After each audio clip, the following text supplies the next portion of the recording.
Hi everyone, it's Justine. Normally this is the first video I do every year. This year I'm late. It's one of my favorites to prepare though, because it's such a massive dose of inspiration each time. Every year Pinterest prepares a report where they list keywords that people are increasingly searching on the platform. And when more and more people are searching the same topics, it means that these topics are gaining momentum and relevance. It's called a trend.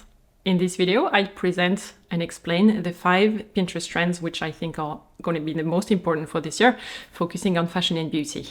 Let's go. First one, head to glow. We already knew that having a face care routine is important. That's not new. But now we also do want an advanced routine for the body as well. Is this coming from the pandemic? Is it practicing self-care at home in all that time when we were not able to go to beauty salons or to spas? Yes, very likely. But that behavior went on and it even gained importance after the lockdowns were over. This is about luxurious looking skin. Great glow, healthy shine, super soft touch. It's skin that looks and feels like €1,000,000, so to speak. And it's achieved through the own glow of the skin. No highlighter involved, let's be clear. It's really a spa at home kind of vibe.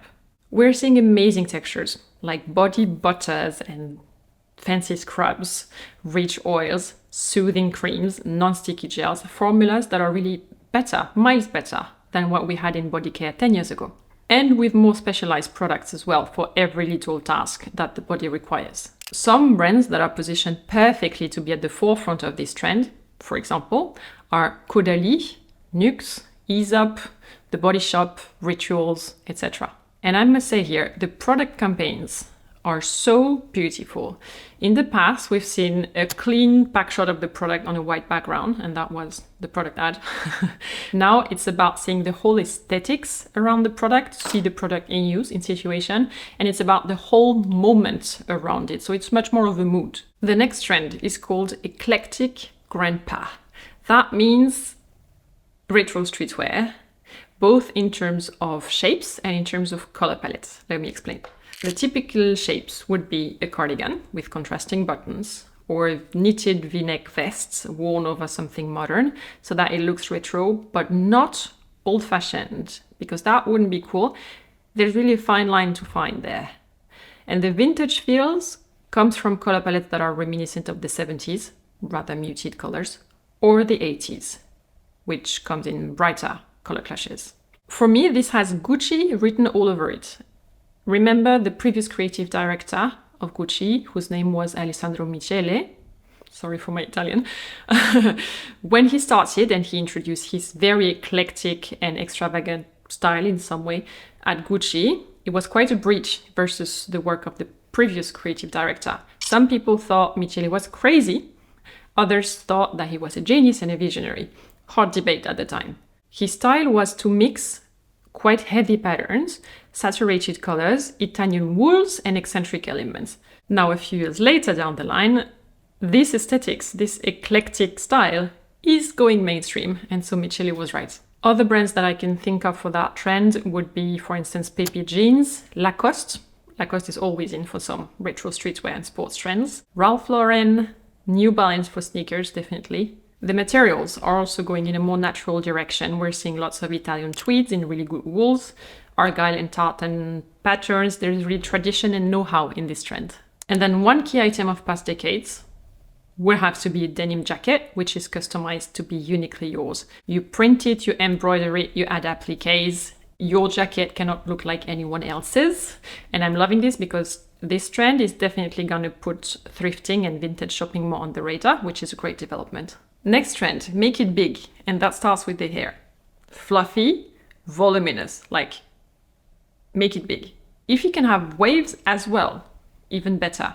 And now men are also getting perms to get this wavy look, so it's really important across all genders. But which perm will it be? Is it a Korean perm, a la BTS? Is it a wavy perm? Is it a ringlet perm? Braids are getting bigger, buns are massive. You can even combine a high bun and a voluminous braid, or 2 big fluffy braids, one on each side with a part in the middle. The hair is really the star of the look here. And then logically we need the accessories to go with that kind of hairdo, starting with earrings. Earrings have never been bigger than now.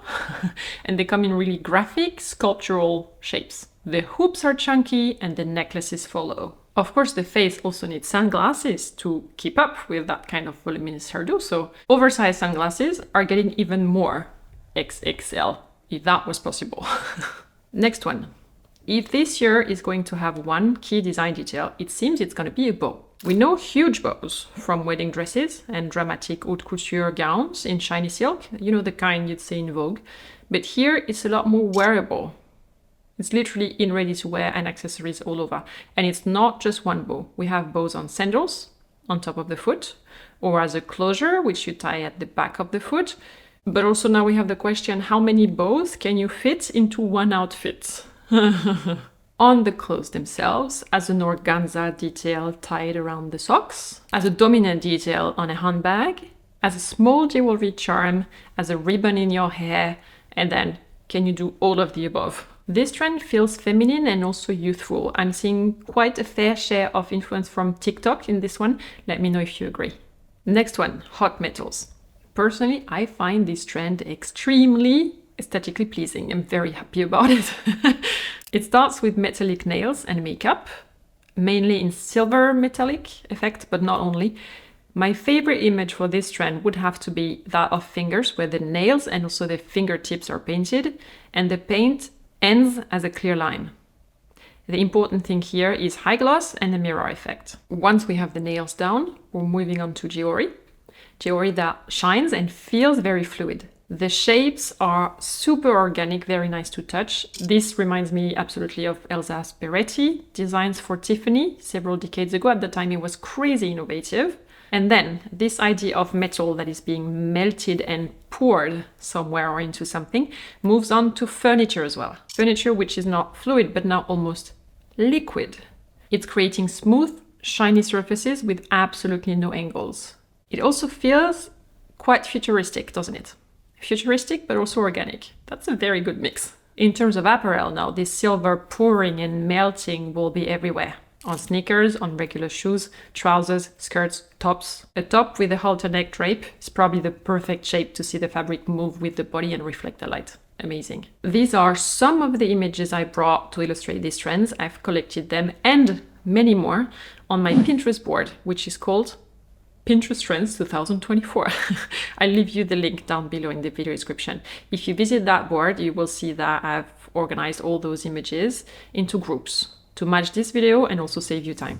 Thumbs up if you found this review inspiring. Thank you very much. I'm looking forward to you telling me in the comments which trend is your favorite out of these 5, or maybe you're in a completely different place and mood at the moment, and then where are you? Let me know. And actually, you can also go and watch my previous Pinterest trends videos, because trends do not just appear on one day out of the blue and then suddenly disappear. They exist over several years. They peak and then they go down, and often they overlap. I'll see you in the next one if you join me and subscribe to this channel. Take care. Bye.